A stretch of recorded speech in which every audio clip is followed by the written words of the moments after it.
Nunggu sudah babak belur. Pak Kiai sudah babak belur. Kiai seluruh Indonesia.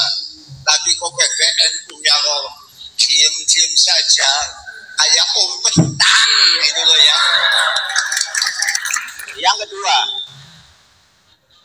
Yang kedua yang duduk di sini, Iman, Muhyiddin, Habib, Lutfi semua. Nanti dulu, jangan dulu jawab.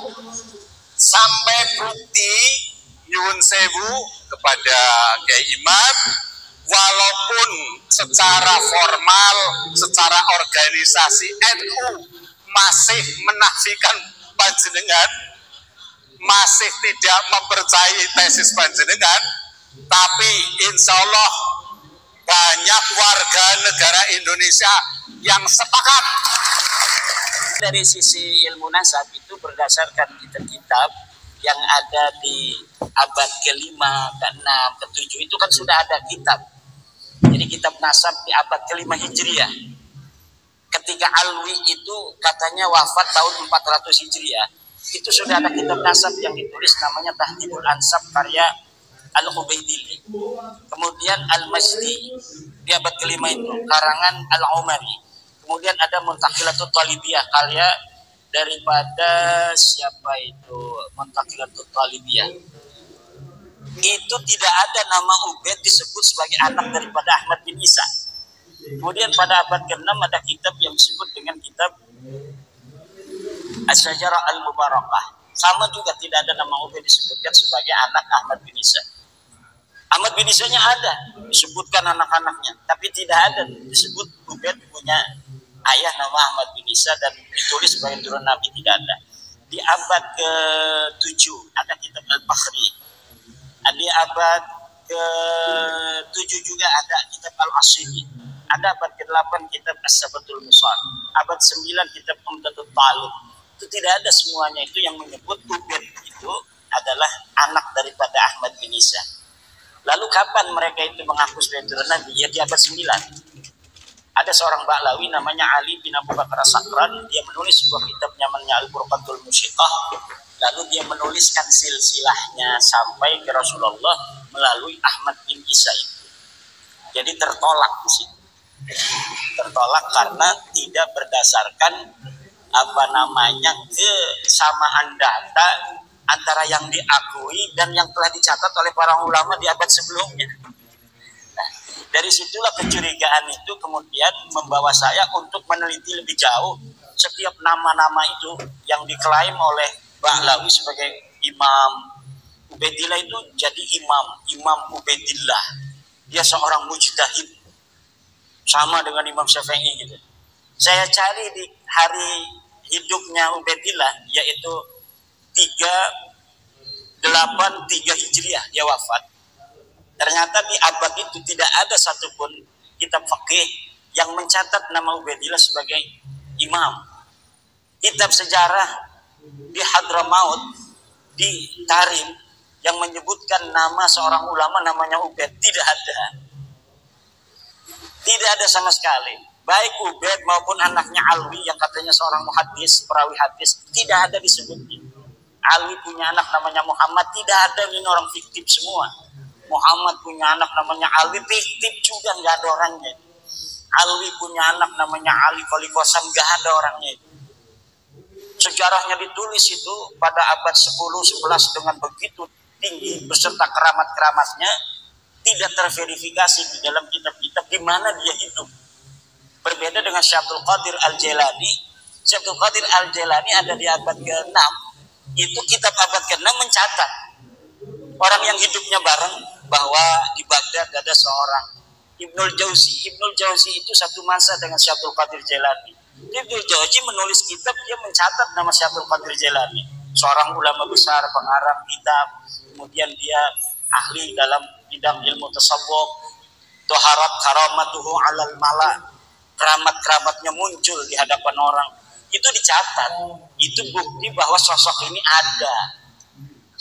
Tapi kalau seorang yang hari ini dikenal ulama besar di abad ke-4 seperti Ubaidillah, tapi sama sekali tidak ada jejak-jejak peninggalan, baik berupa tulisannya maupun ditulis oleh muridnya, ataupun diceritakan oleh orang lain yang semasa hidupnya dengan dia, maka sosok itu tidak bisa dikatakan sosok yang eksis, tetapi dia adalah sosok yang fiktif.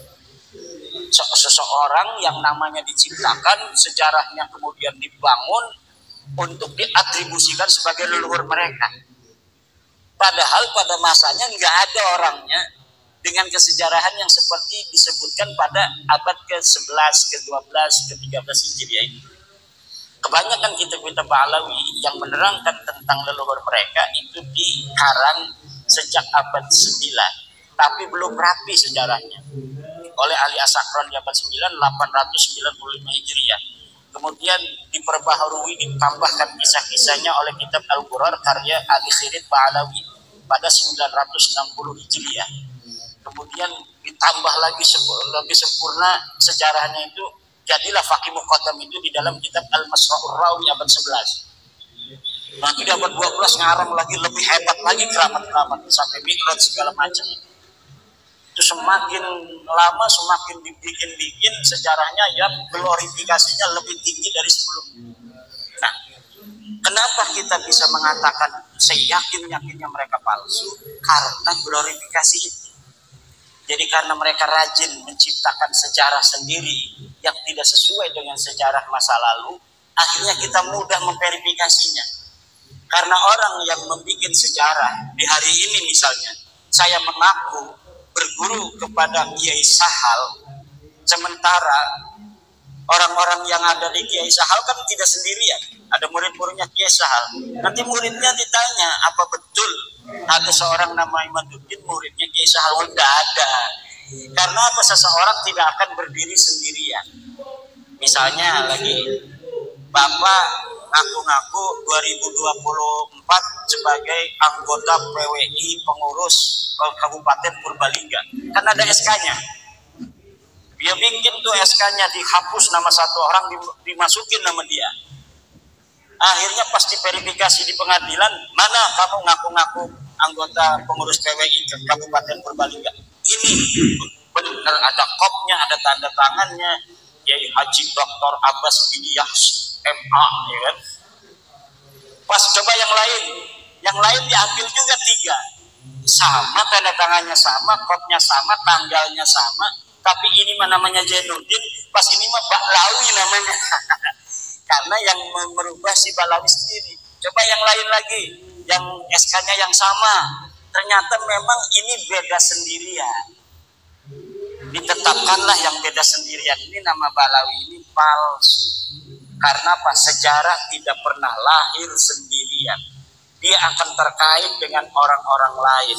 Dan cara itulah yang saya dapatkan untuk mengetahui kebohongan-kebohongan sejarah Ba'lawi dengan memuqabalah antara satu kitab dengan kitab yang lainnya, satu manuskrip dengan manuskrip lainnya, kesejarahan yang mereka ciptakan, kemudian dapat terverifikasi kedustaannya karena ada kesaksian kitab-kitab yang lain yang tidak menyebutkan nama yang disebutkan oleh Ba'lawi ini. Contoh, sebentar lagi, Muhammad Shahid Mirban, katanya dia ulama besar yang ada di Mirban. Dia guru dari Imam Al-Qal'i. Saya cari Imam Qal'i ini siapa? Ulama besar. Disebutkan di dalam tulisan orang lain, Imam Qal'i ini adalah ulama paling besar di Mirban. Siapa gurunya? Tidak ada gurunya disebut Muhammad Shahid Mirban. Dan dia menyebutkan nama-nama gurunya, disebutkan nama-nama muridnya. Tidak ada orang yang namanya Muhammad Shahid Mirban disebut, baik sebagai guru, sebagai murid, atau sebagai sahabat. Saya cari seluruh kitabnya itu yang ada di abad ke-6, ke-7, gak ada yang menyebutkan seorang di Mirbat ada yang namanya Muhammad bin Ali Shahid Mirbat.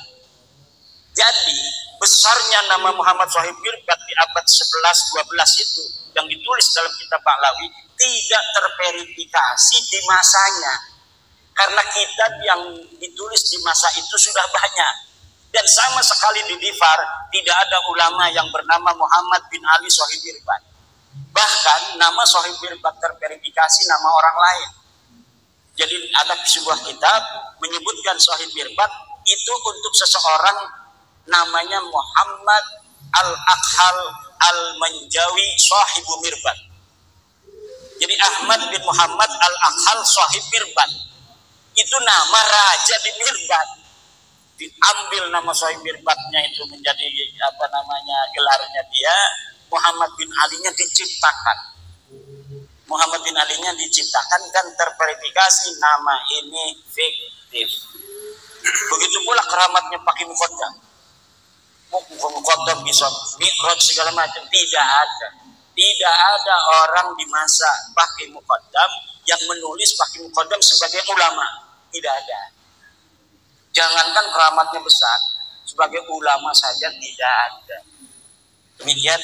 Untuk yang selanjutnya itu kita bisa diskusi, mudah-mudahan ada manfaatnya pertemuan kita kali ini. Wallahu wal muwaffiq ila aqwamit thoriqin. Wassalamualaikum warahmatullahi wabarakatuh.